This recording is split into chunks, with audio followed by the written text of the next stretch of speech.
ল্যাংচা তৈরি হচ্ছে, চেষ্টা করছি বাড়ি থেকে।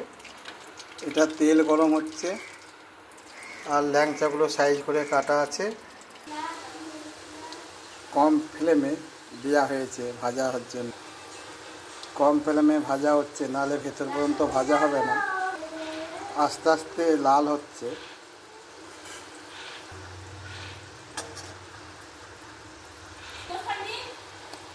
আস্তে আস্তে লাল হচ্ছে।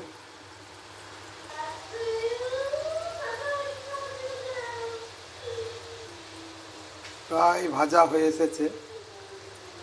এবার এই রস করা আছে, রসে ছাড়া হবে। এবার রসে চুবিয়ে দেওয়া হলো। এবার থাকবে ঘন্টা দুয়েক, রস টানবে, তারপর রেডি হয়ে যাবে।